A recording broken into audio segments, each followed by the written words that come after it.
My phone on 20-something%. This is horrible.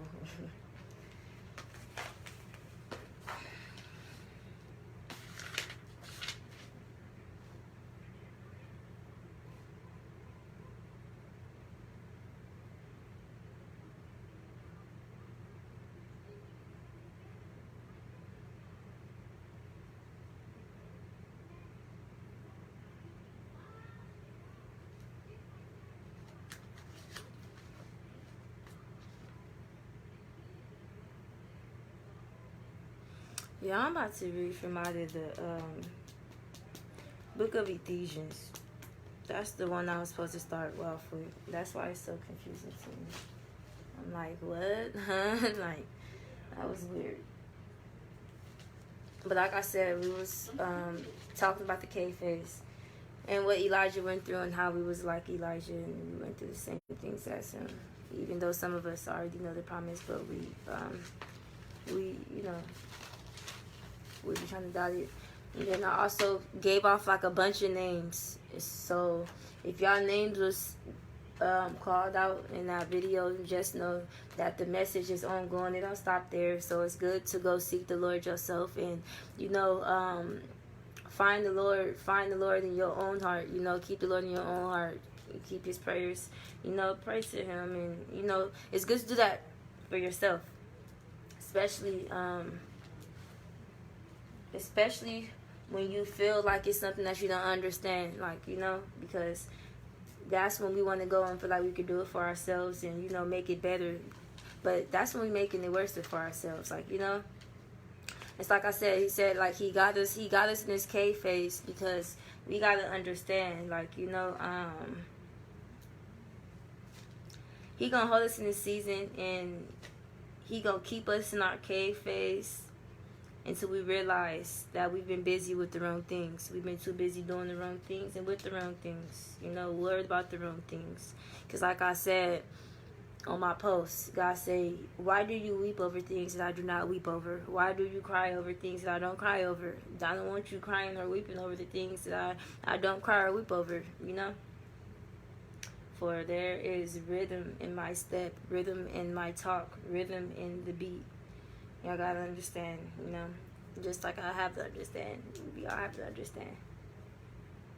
But he says it's not good to be alone. It's not good to be alone, you know, because he created women of the from the rib of men. Basically, he did create us. He created us women in the rib from the rib of men. And the men are created in the image of God. So that's how we are. Us as together is one, as an equal. You know, like, that's dope right there. That's really dope. Like, but it's not good for us to be alone. You know, he created all things and saw that they were good, but that one thing, which was being alone. You know, because what happens when you're alone is your mind starts to turn, and, you know, for the bad, your perception of things start to turn, and it just be horrible. Like, you know, and most times it's because we be on the internet. Like, it's crazy. Internet is filled with people to the point to where it make you feel even more alone. But just like Elijah, many of us, we were warriors, just like Elijah was, you know, like, and we still end up going through stuff and having to go through the cave phase and ask God, like, we need you. Can you come down and help us, please? Real life. I just went through a cave phase. If y'all really wondering, like, oh, how she thinks she can tell us this, like, I go through cave phases all the time, like, okay, for real. But I know that God keep me through every phase, the good, the happy, the bad, the in between, even those deep secrets that I be trying to keep down in my heart that I feel like the world don't know about. Well, he do. He know about them. God know about them. So I don't have to keep that stress on me.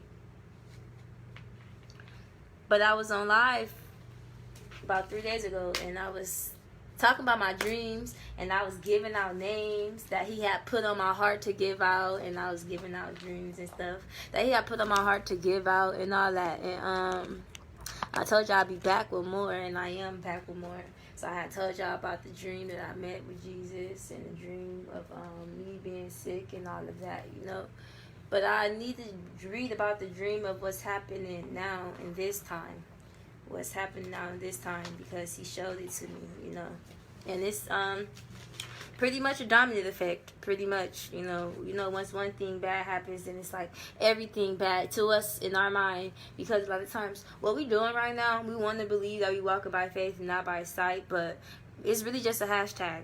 It's really just a hashtag, because nobody's really walking by faith here.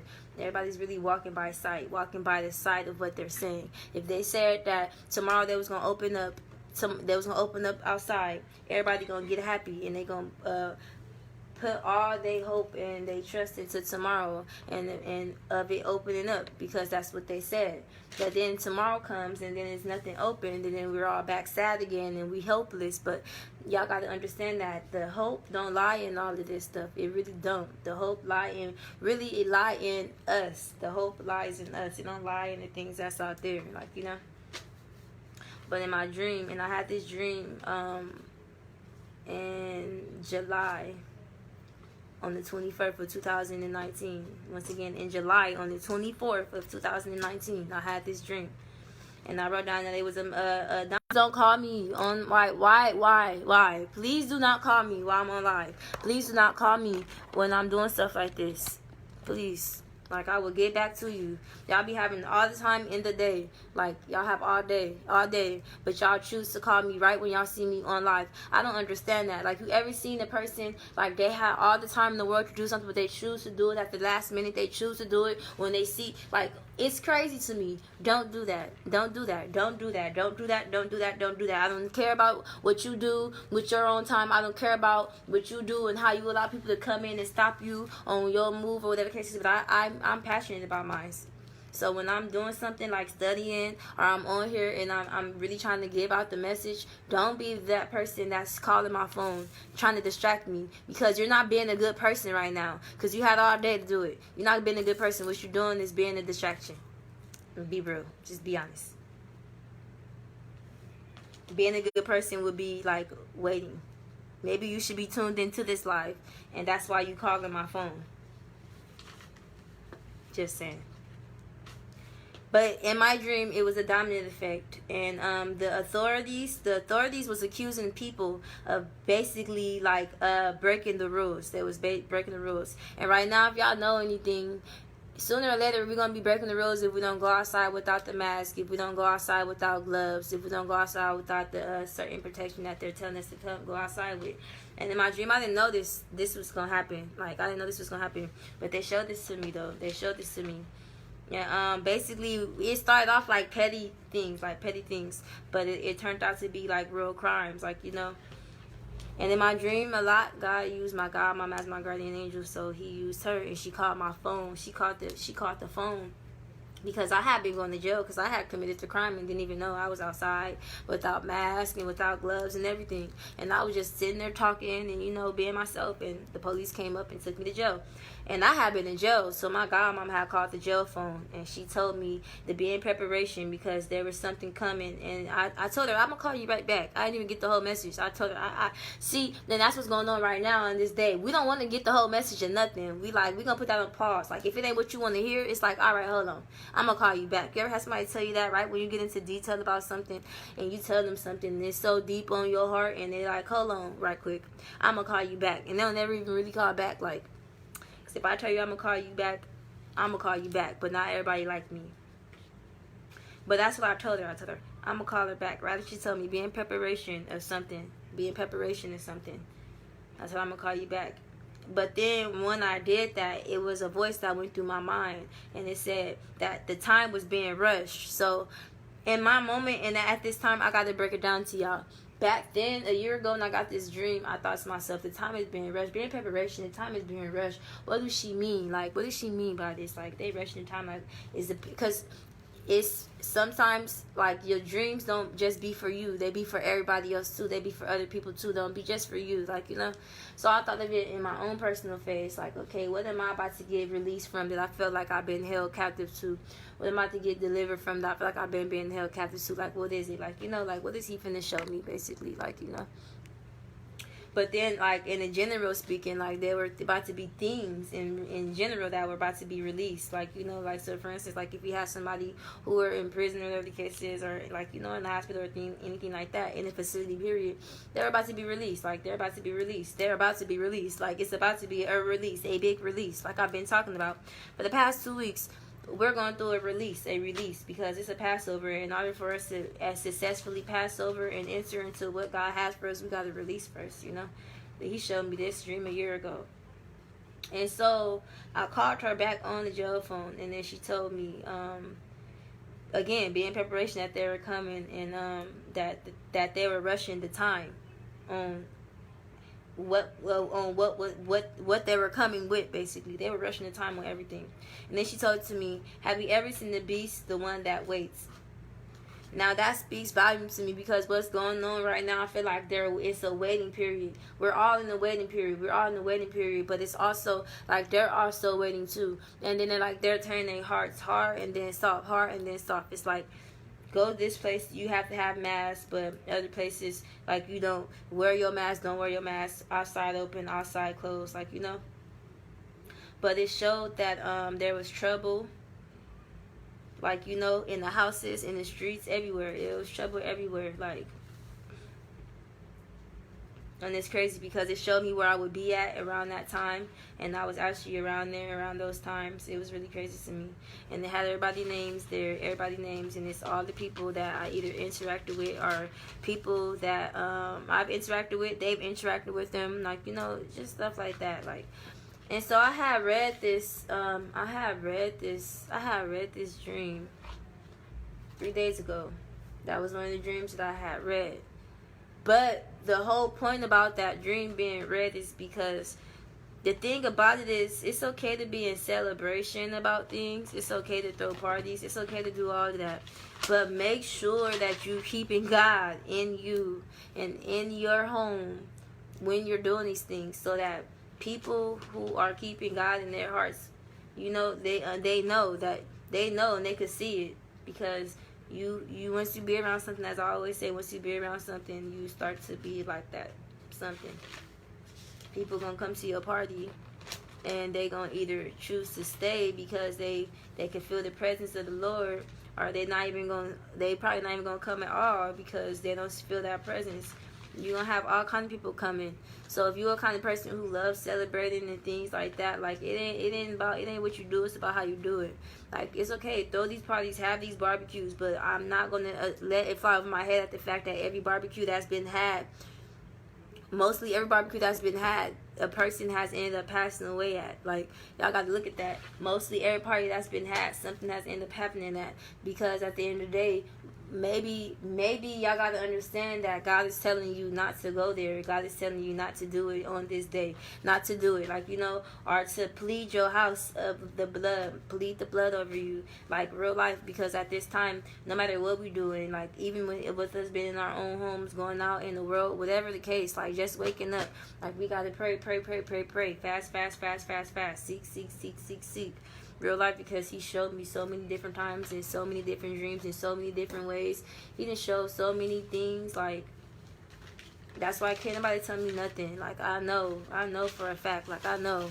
I don't need people coming in viewing. I don't need to get 20 views, 10 views. I don't even need 2 to 3 views. I don't care. I know for a fact. You ever have somebody try to come and tell you that you don't know what you know? You ever have somebody try to come and prove to you something, but you know it to be true?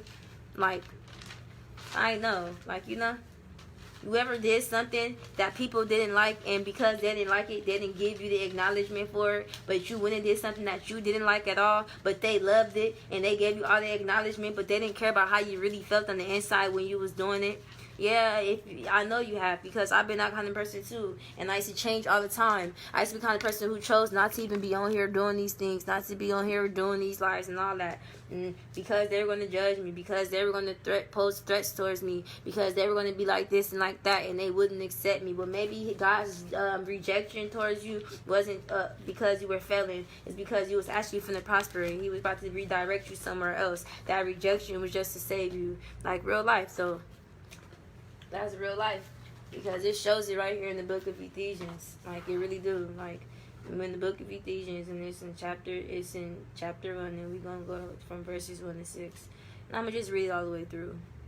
Paul, an apostle of Jesus Christ, by the will of God, to the saints of who are in Ephesus, and faithful in Christ Jesus, grace to you and peace from God our Father and the Lord Jesus Christ. Number 3, blessed be the God and the Father of our Lord Jesus Christ, who has blessed us with spiritual blessings in the heavenly places in Christ Jesus. No, just as he chose us in him before the foundation of the world, that we should be holy and without blame before him in love, having predestined us to adoption as sons by Jesus Christ himself, according to the good pleasures of his will, to the praise of the glory of his grace, by which he made us accept in the beloved.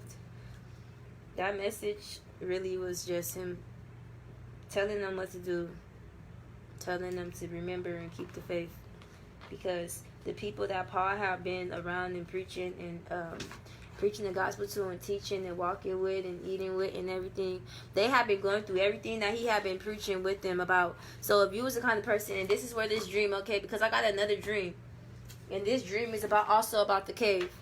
Now, the thing about it was when Paul was there and he was preaching the gospel, they wasn't listening. He had been preaching to them for about 2 years. 2 years tops.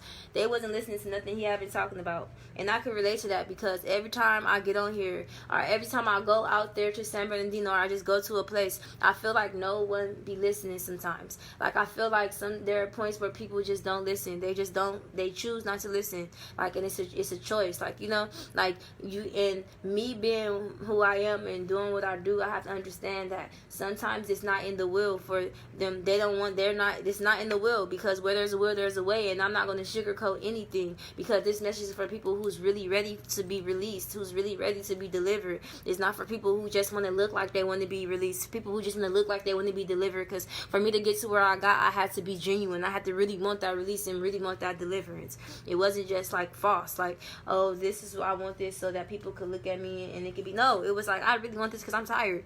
I don't want to go through this no more. Like, I don't want to go through this no more. I don't want to feel this hurt no more. I don't want to feel this pain no more. I don't want to feel like I can't do this no more. I don't want to feel like this no more. Like, that's just what it was. Like, it was nothing but that. Like, real life. That's just how it was. But he was there, and he had been teaching them and showing them the ways of God, and how to be close to God, and how to stay close to God, and what to do when enemies come into the pathway and everything. But they weren't listening to him. They were probably looking at him, laughing at him, making fun of him, everything. And he didn't just stay in one group, though. He went to everything and everybody. He took time and patience, and then he got to a point to where he actually built up his church, and he actually did do something. He actually made an impact, a very big impact.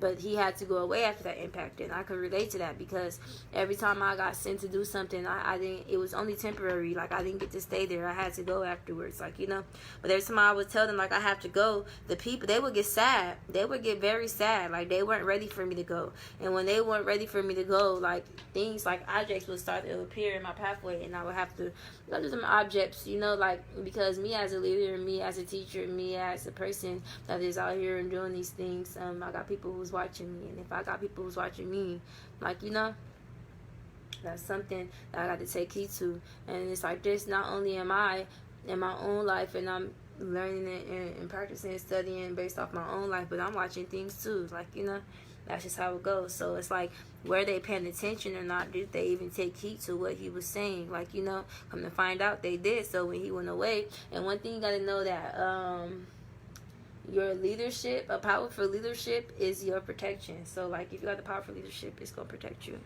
at all costs. That's whether it's you or you done went out and you informed the leadership. As long as it remains powerful within God, then it's going to be your protection. Because when the enemy can't get to you, he going to go for your circle. And right now, like I've been saying, all we know is pain and loss and failure and destruction and stuff like that. That's all we know. Like, all we know is pain. But God, he wanted to lead us away from that history and into our destiny, into our future. Like, and the only way we can do that is to understand this present time. We're going through two different phases. We're going through what used to be and what will be. And in between the what used to be and what will be, we finding out what is in the making. And the things that we may have felt really is fear or probably independence. We might have felt withdrawal. We probably felt like we were in, when us being in our home, we probably feel like we got a certain type of security, or it's like our sanctuary, or we in safety, or it's like, you know, our certain, we get more support. We have a more support base there, or whatever. Like, we more relieved, or we might feel lonely, or we might feel relaxed or restless, you know. And like, you know, like, that's just regular feelings though, you know, like, as a person, as a human being. And don't nobody tell you like it's not okay to feel like this or it's not okay to feel like that. You feeling like that for a reason. Like, whatever you feeling, if it's bad, God gonna use that to be a good thing. He gonna turn it around and it's gonna be a good thing for you. But yeah, that's basically what that meant. I'm about to read this dream though to y'all.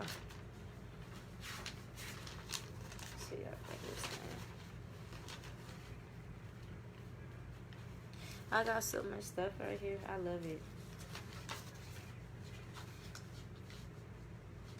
I said, don't freeze.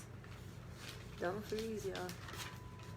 Be telling you to make a move. Don't be that person that freeze up. Did all the talking, but froze up the next time, huh? Froze up when it was time. That's what you did. Yeah, you can't be like that. Look, I gotta look. When you got a message or mission, here comes the test. I gotta go live and do this. I got so many different sermons. That's crazy. All right. Here we go. All right. So this is the dream. This is not my dream though. This is a dream that someone had. It was the other half to my dream. But this is the dream, okay?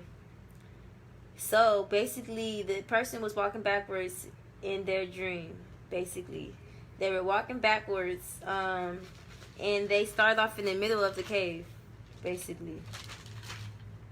So, they started off in the middle of the cave, and then they started walking backwards. And as they was walking backwards, they hit an opening of the cave, like an opening entrance, basically. They hit an opening of the cave. Say what's going on. What's going on is a continuation of my other two videos that I did about 3 days ago. I'm just doing the third part to it. So they opened, he started off in the middle of the cave. He started walking backwards in the middle of that cave. He came into an opening of the cave. Once he hit the opening of the cave, he started to go around the side of the cave. And on the side of the cave, he was walking, and he started to go up, like that, like in a form like that. It wasn't like just going straight, walking on the side of the cave. No, he was walking up the cave, like walking up towards like a mountain, like a mountaintop. And then once he got to the top, he realized that it was a mountaintop and that it was clouds up there like heaven. And alongside with those clouds was a sheep. So once he got to the top of the mountain and he seen clouds there, he saw the sheep there. He figured that sheep was Jesus. But the sheep had been sheep had began to talk to him about the situation that he was in. But he wasn't paying attention to that sheep. He was paying attention to the fruit. Clearly. Because he went, okay, look. He wasn't paying attention to, he was paying attention to what the sheep was saying, but he wasn't for sure, he was looking at the fruit because the fruit was good and he was hungry. So he had been looking at the fruit. And the sheep ends up turning into Jesus. So when the sheep turns into Jesus, he starts to tell him basically what to do when he goes down there, and he gave him fruit. And so when he gave him the fruit, he began to eat the fruit, and then he began walking back. Once he gets to the other side again, like where there is no clouds at, he gets to that other side. That's when he notices that he starts to feel, like, I already know he probably started to feel weird. He probably just was like, ugh, like, what is that? And then looked down and then saw his fruit, like, raw and had maggots and worms and everything coming out of it. And then that's when he probably realized he had armor on his body Because the only way you can go on a battle like this or do anything like this is if you got spiritual armor on. So that's probably when he realized he had the spiritual armor on his body, like, you know. But he said he looked down and he saw the fruit in his hand, that it was raw, it had maggots and worms coming out. But he didn't let that face him, like, you know. He kept walking. And while he kept going, I got the rest written down right here. While he kept going, he said part of a field, and they had all kinds of animals and stuff right there. And he kept going. There was a big crack in the middle of the ground, like off the San Andreas fault. It was like that, like the big crack, like kind of like how I told y'all out of my dream. Right when the winds came, the earthquake and the thunder and the lightning and the ground parting and all of that, and then Jesus spoke to me. That's kind of the same thing. That was basically the aftermath of what happened in my dream. The ground was parted, basically, and he kept going. And as he kept going, on one side it was like life on one side, and on the other side it was like no life was on that side at all. And like I told y'all, when I was walking in my dream, after he had told me to be silent and to follow his voice and not to look back, and I did that, it was like I was walking through a valley but then a desert at the same time. And everything behind me was dead, but everything in front of me was not. So he said he kept going, and he saw 3 doors, and the devil was there. And the first and second one he kept telling him to go to, but he didn't tell him to go to the one all the way at the right. Once you know something about what the word right means, right is short for righteous, which means right place at the right time, which in justful in the Lord. That's what righteous means. So he went all the way down to the right door, because the one thing that I could tell you that God told him when he was up there, as he was worried about the fruit, was to lean not on his own understanding, but to lean on God's understanding, because what you're about to see when you go out there is not going to be the same thing that you saw before you came in here. And when you go out there, it's not going to be the same thing. And the way you came in here, you're not going to go out the same. Now, if y'all been watching the videos that I've been uploading, then y'all understand. If not, that's your homework. Go on my page and watch the videos. But in those videos, I explain to y'all what this promise is that we're stepping into, why we have to go through this Passover phase, why we have to cleanse, why we have to forgive, why we have to be wise. Because when we're angry, we don't think wisely. We don't think about these decisions that we're making. We just do them. But he didn't lean on his own understanding. He leaned on God's understanding, and he leaned on that gut feeling. And what he was going through was a test. He was going through a test. And that test was embarking in him on different levels. So it's like, should I trust in what my mind telling me, and should I trust in what my flesh is telling me, or should I trust in what God told me, which is, I know this big tug that's coming towards my gut, that's guiding me towards this door way over here on the right. So he went to the door on the right. But let me tell you about the difference between the door on the right compared to the other 2 doors. The door on the right, way at the right inside, it was dark, pitch dark, black. Most of us, we're not going to go to that. We're going to go to something else. We're going to go to the door that got the light in it, or, you know, the door that's decorated very pretty, or whatever the case is, however your doors are set towards you. But his doors were set differently, and the one that was not picked on, the one that the devil wouldn't go to, was the door that was dark. So he chose the dark door. Remind you, once you going through a dark place, and you got God in you, and God is the way, the truth, and the light. Well, okay, that part. He chose the dark door. He walked through the dark door, seeing that it was dark. But he felt the presence, and that presence was God. But he wasn't just walking in that dark. No, what he was doing was praying, and he was talking to God, you know. And so as he was walking, he became closer and closer and closer to a group of people. Remember, I told you, as I was walking and meeting God, I had a group of people behind me that grew bigger and bigger and bigger into a nation. Okay, so he grew and he came closer to these people, and then it was like the light had became big. It had became big. So like God was there with him, and he had been speaking to them, and they asked him what did he want him to do, what did he want them to do, and he told them what he wanted them to do, basically. But it wasn't him telling them; it was God speaking through him, you know.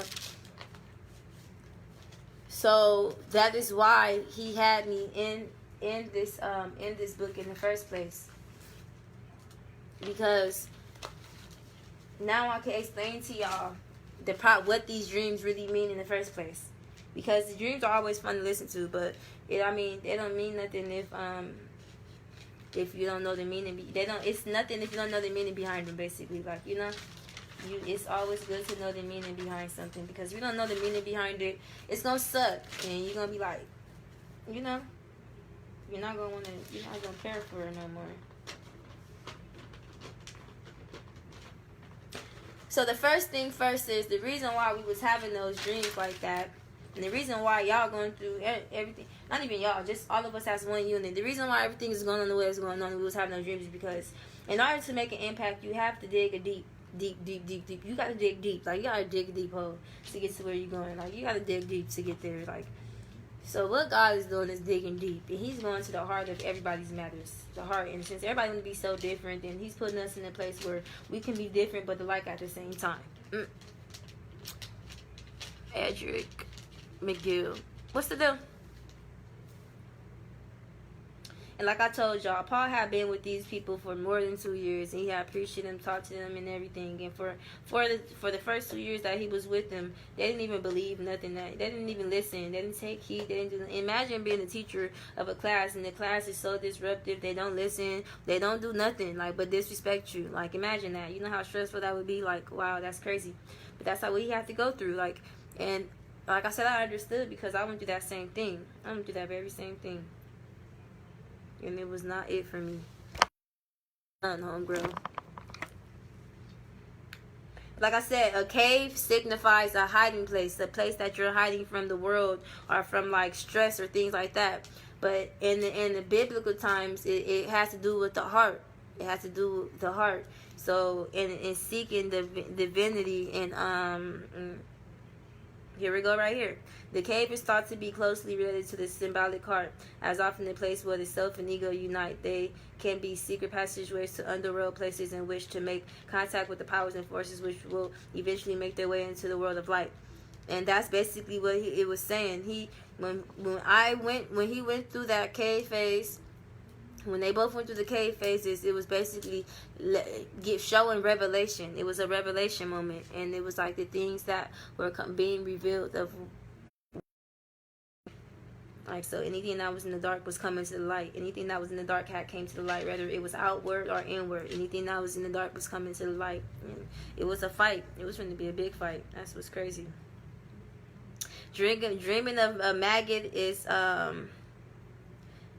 dreaming of a maggot basically is a bad omen. It's bad. So if you dream of maggots, it's like it's often something negative, usually feelings of disgust, repulsiveness, hate, fear, towards something or someone. They could also symbolize negative life circumstances you are going through. They often happen during times of stress in life, especially regarding private matters of work.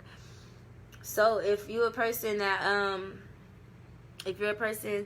who basically are going through this transition, then you are expressing negative feelings, or people who have negative feelings towards you are expressing feelings of disgust, or people who have the feelings of disgust towards you, or experience of repulsiveness or hate or fear, towards something or someone, or they have those things towards you, like, then you got to understand that you're going through that. You're going through the midst of coming out of that cave phase, which means you really need to fill your horn up, and you really need to get going now, like, because when God goes, He goes, and He moves. And when you get the dream about being visited by Jesus, it could be a sign that you need to be closer to Him, real life. Like, it really could be like, if you having a dream about Him, it's a sign that you need to be closer to Him.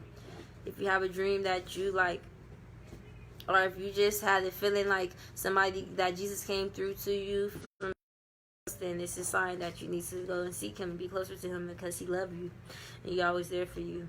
Like, if you're going through that within the time, and you experiencing feelings of anger, like, that's because you've been too hard on yourself. Real life. I'm not just telling y'all this because I want to sound smart. I'm telling y'all this because he be making me tell y'all. I could try to say I don't want to go on here, and sometimes I could look like I don't want to be on here and everything, but really, y'all, that's all part of the work. That's all a part of the work. Now, okay, walking backwards in a dream means that you are feeling lost in life, and it could be connected to work or just business, period. Like business problems, period. And then it's like you feel like you're trying to make the effort, but it's difficult. Like, you know, to move forward, it really is difficult. Like, you got too much and you got more things trying to stop you than trying to get you there. You know, stuff like that. Like, that's just how it is. These are just some keys of what you could possibly be going through. Like, you know, I don't know. I know y'all. I know some, but that's not. I don't ride on that. I don't ride on that at all. Like, you know, but I don't know people personally. Like, I don't know your everyday lives. I don't. So I couldn't sit here and just tell y'all that. I could just tell y'all what God put in my heart to say towards y'all. Real life.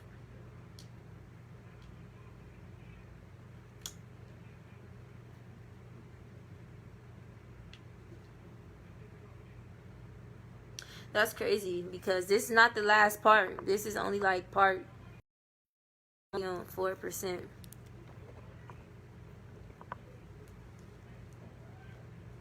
I gotta keep going though. I gotta keep going and keep going and keep going and keep going and keep going. You don't get to stop when they get hard. You don't get to stop just because it got hard or it didn't go the way you wanted to. Like, no, keep going. If you have a dream that you walk through a valley, it's usually a bad omen, you know, because in the valley it's usually dry. Unless in your dream it showed plants and flowers. But it's symbolic to a desert. And then dreaming about a desert represents the lack of nourishment, ideas, energy in your life. Desert represents an empty, barren place you may be trying to fill. Desert may appear in a relationship or a friendship breaking down. So, like, if you're having dreams about valleys or deserts or mountain tops or anything like that, it's either fit to go through a testing, but whether you're going through a testing or not, it's basically gonna be like this: overcoming or being defeated by it, period, point blank. But the only way you can overcome it is by knowing God is by you, and that God is the power and the authority forever and ever and ever. Just by knowing that. Real life, y'all. My phone is on 4%, and that's the end of the message for today. I'll be back tomorrow. As y'all know, the messages keep going and going and going and going and going. But that's it for today, y'all. I'm gonna upload a second prayer. Well, yep, I said it. I'm gonna upload a second video for prayer once I get some more charge on my phone. But that's the message. I hope people got it.